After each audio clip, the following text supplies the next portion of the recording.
మరి bye bye 2021కు welcome చెప్తూ మీరందరూ కూడా ఈ నూతన సంవత్సరంలో ఆరోగ్యంగా ఆనందంగా కుటుంబాలన్నీ కూడా సుఖ సంతోషాలతోటి ప్రార్థనలతోటి సమాజం కోసం మీరు చేస్తున్నటువంటి ఈ ప్రార్థనల యొక్క ఫలితాలు ప్రజలకు మీకు మనందరికీ రావాలని మనస్ఫూర్తిగా కోరుకుంటా ఉన్నాను.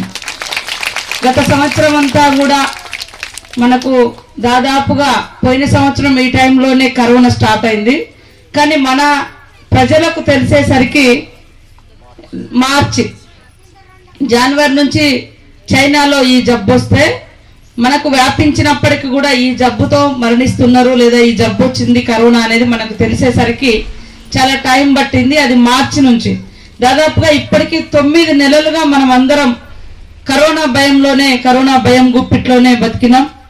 కుటుంబాలు కూలిపోయిన కుటుంబాలు కూలికాడనే ఉన్నాయి, విదేశాలకు పోయిన వాళ్ళు అక్కడే ఉండిపోయారు, చాలా అవస్థలు పడి ఇబ్బందులు పడి మరి ఇప్పుడు రోడ్డు రవాణా అంటే బస్ సౌకర్యాలు ఇవన్నీ లాక్డౌన్ నుంచి ఫ్రీ అయినప్పటికి కూడా ఈ రోగం అనేది ఇంకా విస్తృతంగా వచ్చేసింది. ఇంకా కొత్త జబ్బులు అనేది కూడా కొత్త వైరస్ కూడా వ్యాపించి చాలా మంది ఇబ్బంది పడుతున్నారు. కాబట్టి అలాంటి జబ్బులు ఈ నూతన సంవత్సరంలో మరి నాశనం అయిపోయి మనమందరం కూడా స్వేచ్ఛగా మంచి ఆరోగ్యంతో ప్రతి ఒక్కరూ సంతోషంగా ఉండాలి. అనారోగ్యాలు లేకుండా మరణాలు లేకుండా ఈ సంవత్సరాన్ని మనం సంతోషంగా 2021 ఆహ్వానిస్తా ఉన్నాం.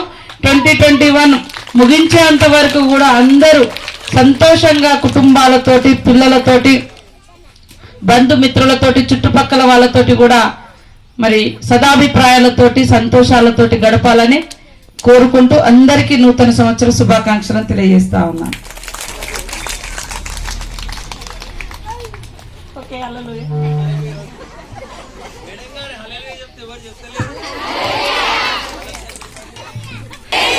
హల్లెలూయా హల్లెలూయా హల్లెలూయా హల్లెలూయా హల్లెలూయా.